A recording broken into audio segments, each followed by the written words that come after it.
turned it around. Yeah, and Same thing. Brexit was a big turnaround. But see, that's the Lion with Eagle's Wings, folks. Remember I talked about the Lions with Eagle's Wings, folks? Yeah. Yes. There are two Lions with Eagle's Wings, folks. The Lion is Great Britain, and the Eagle's Wings is the United States. Those are the rugged individualist countries of Edom. They're the ones that have the greatest potential to rise to godliness because they have two of the signs of the holy beasts that surround the throne of glory, the lion and the eagle. The place the lion, the eagle. So they have this tremendous potential. But it wasn't, I'm not sure Nigel Farage is, I like him. I like Nigel Farage. He loved that, Brexit. But is he a godly man? Was he doing it in a godly way? Was he like the founding fathers?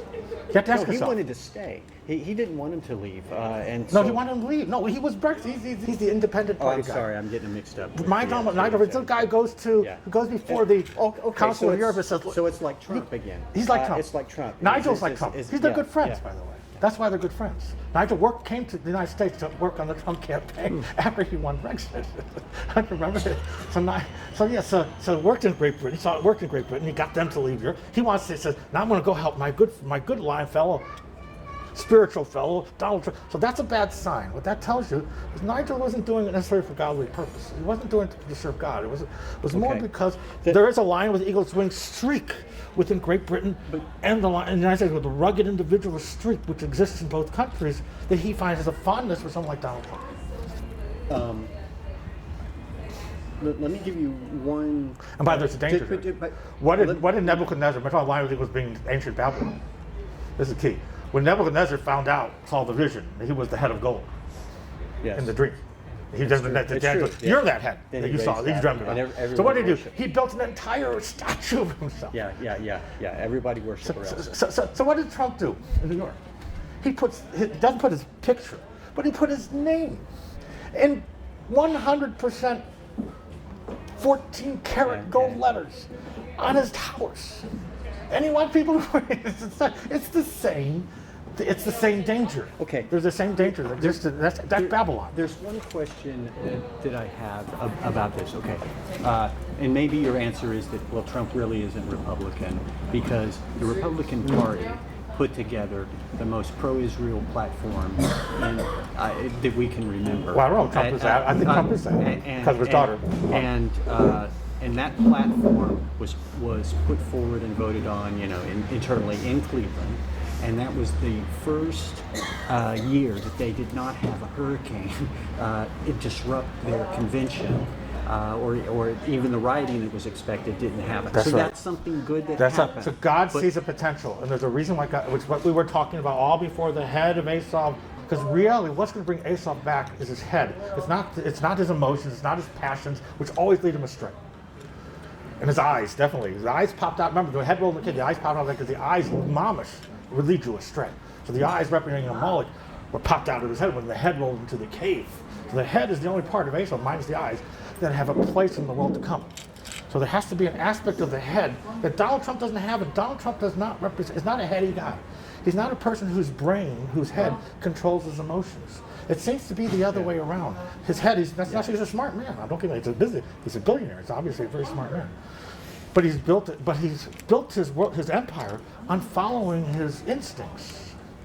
Okay, he's very instinctual. What's the word I'm thinking of when you do something impulsive? He's a very impulsive person. Yeah. Everything he said during the campaign was on impulse. He saw a Muslim terror attack. We had to ban Muslims. So when they say something, the definite sign to saying something impulsively and not being a product of your head is that there's some. When you say it impulsively, it is easy to it's not more easy to misconstrue. It's easy to see why it's misconstrued. Yes, we're going to ban all Muslim immigrants. Oh, then I have to start giving caveats. Well, we're not going to ban the Muslims from countries that don't have terrorists, don't have large amounts of terrorist problems, where we can vet them from, if we can really vet them, and we don't have to ban. So he starts backtracking on the things he says only after he says them. That's the sign of someone who is not heady. Yeah. He's very impulsive. So therefore, we see with so therefore someone else has to be the head. He's not the head. So who's the head? The head has to be his golfing partner, Rush Limbaugh. He's the head. He's the guy who gives his advice when we're on the links.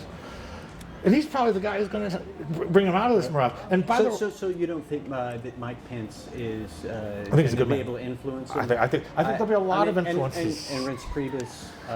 I think his son-in-law. And his son and his daughter. And what do you think? And about, his daughter. And what, Yep. and what do you think about the choice of David Friedman as ambassador? To Israel? Listen, there's already showing signs that he is beginning to do that. He's trying to do tshuva for Asa. So this is a really key thing. It's like He's already showing some Trump signs. repenting, Trump doing teshuvah. But it's tshuva in a Noahide framework, not in a Yes, Christian yes. framework. He's not saying, "Oh, I believe in God as to decide for my sins." Da, da, da, da. He's not saying. He's saying, "I am repenting of my previous lifestyle, Yes. where I bragged about Turning around. where I bragged about grabbing the bodily By the way, parts that is of Christian. pretty women." You got to change it, or it's not repentance. Even that's Christian. Go ahead. What? I'm sorry. What? That even in Christian theology, repentance requires turning around. It's the Hebrew concept of turning I around agree. and I going the other 100% agree. direction. And there are a lot of Christians who, especially American Christians, which is a nation under God as opposed to a nation under Christ in Europe.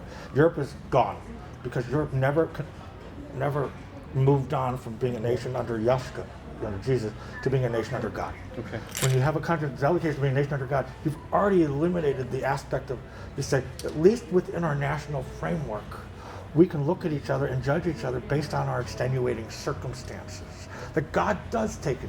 Maybe we might think that our acts are dirty rags, but they really aren't, because God does take into account our extenuating circumstances when He judges us. And therefore, such a person. The Golden Gate being the gate of compassion. That's what I think of. I mean, That's he is exactly. God. That's why the Torah is called Ruchmana. The Torah, which is actually the book you often call it the law. It's not really the law. Yeah. It's God's instruction manual, which takes into account for each mitzvah. There's always at least 50 different reasons why you might not have to do a positive commandment. If you're a quadriplegic, you're not liable if you don't put on tefillin. Yeah. If you are running away from Nazis in the Holocaust, you're not liable if you steal. You're allowed to steal in order to save your life. You're not allowed to kill other people. You're not allowed to just give them like George Soros was giving out tickets to Auschwitz, and then his father said, "No, I'm going to give you a different job. You're just going to steal properties of Jews who were already murdered, and you're going to just, you're going to pick up those properties in Budapest." So his father said, "That's okay." But his father's actually right about that. Let's get back to today. But yeah, I think. So you're to right. wrap And up, Judaism and- allows, therefore, it's a world of extenuating circumstances. Okay, so therefore, Donald Trump is going to do tshuva with that framework in mind. Well, it's great to have that as a something for Christians to pray for us Americans and the world can pray for that too. And if not, then perhaps you think perhaps the last 7 years could begin in 9 months. Well, I think the last 7 years, 7 years already happened.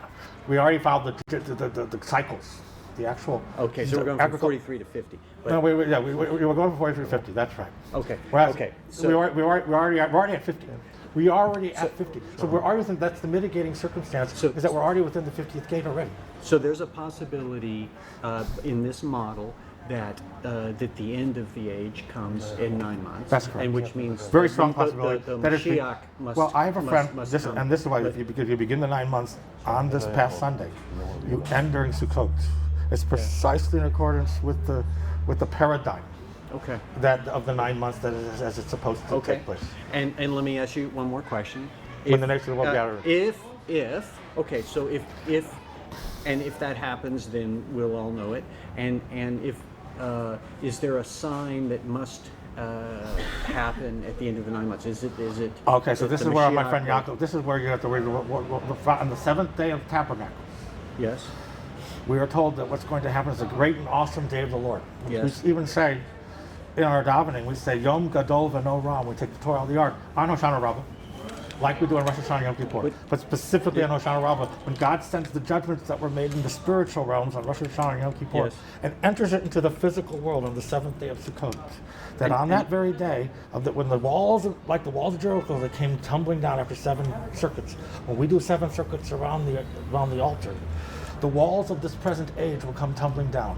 And according to two prophets of old, Eldad and Medad, repeated by Ezekiel in chapters 38 and 39, the world is going to experience a day where fiery hail and meteoric stones, which is in the Hebrew, Avnei El-Gavish, which is stones, crystallized stones from on high, are going to be poured upon the wicked on this last day of the Feast of Tabernacles.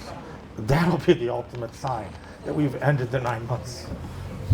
And, well, that is clear. And We begin- and if for whatever reason we don't, I'm willing to go on. then of course we go on. Is it possible that what we're looking at is a rehearsal of that big thing that's coming? It's possible. It is very possible. But I'm not. I think we're there. It is possible that it's going to be delayed to it. The problem is, I don't know if there's another unique opportunity where you had Obama vote in the United Nations Security Council to already allow for the legal division of Jerusalem by the nations of the world. And nothing can be done. Trump cannot reverse that. That's already been done in the Council of Nations, which God ultimately annuls. So the nations who are on record voting for that, they're going to be punished severely, including Great Britain, Yes. by the way. And the ones who abstained, the blue states are going to be punished, not the ones who voted against Obama in 2012. The ones who voted against Obama, the red states in 2012, and the Trump states in 2016, that their judgment is not, that it's very possible they can repent. But the blue states, their judgment is sealed. That's what's the beauty of the Electoral College. The founding fathers of the United States, the United States is not really one country per se. It's 50 different countries with a treaty. The word in Hebrew is Artsot Tabrit, the lands of treaties. These states have treaties each with all the other states. And so each state is understood by God to be a different, have a separate treaty with him. Have a separate Brit Milah. They have a separate, not Milah, but a separate covenant with him. Each of the states. So those red states that were red states in 2012 and red states in 2016, those are filled with good people. I don't see them suffering nearly as much as the blue states who voted to put Obama, because Obama's the one who made it possible for this division to take place. I don't see them suffering nearly as much as the states that put him in power the second time.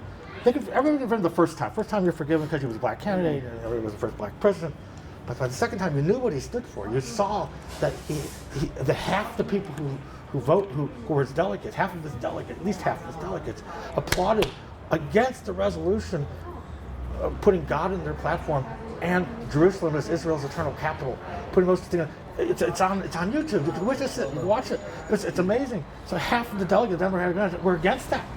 So you knew what you were voting for in 2012, and you voted for that. You have serious explaining to do to him, because the man is the ultimate evil, much worse than any other American president in all of history, even worse than Jimmy Carter. At least Jimmy Carter had the facade of kindness and does loving kindness in his spare time by building homes for the poor. We're up to these last 9 months that you're talking about, 271 days. Yeah, we're within that now. And that they started this past It Sunday. either started on the 10th of Tevet, which would end on the first day of Sukkot, or started with this past Sunday and ends on Shmini Atzeret. One of the two. Okay, Or and we've seen events happening. We've seen events happening.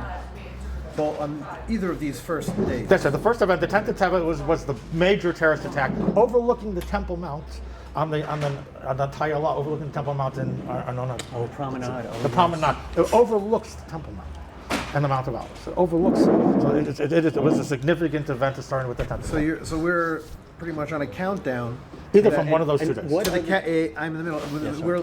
We are on a countdown to that Feast of Tabernacles in 2017. Yeah, 57, 78.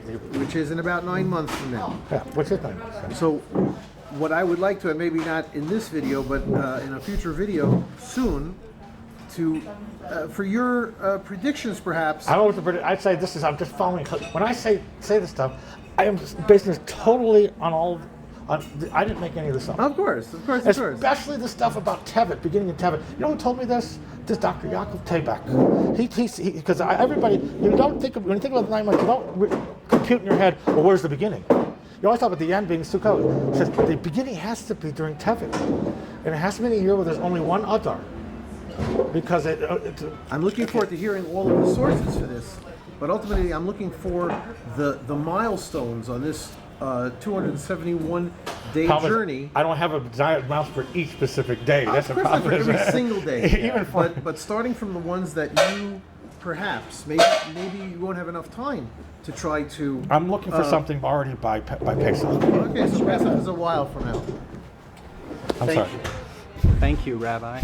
No, I'm not really a Rebbe. By the way, I'm not a Rav. I'm a Rebbe. Okay. That means you call me Reb. When I say Rebbe, I mean I'm a Reb. Reb means Mister. That's all. I'm a Mister. I'm a Mister. Not a Rav. I don't have smicha. Okay. I don't have rabbinic So ordination. you are a mister, and that, of course, is similar to the word mystery. So we are very Reb. pleased Well, for Reb. you that. The Hebrew word is Reb. And Reb, and you are quite a rebel. So the mysterious rebel, Dov Bar Liv. Okay. And we hope to review and renew our contact with you over the next 9 months.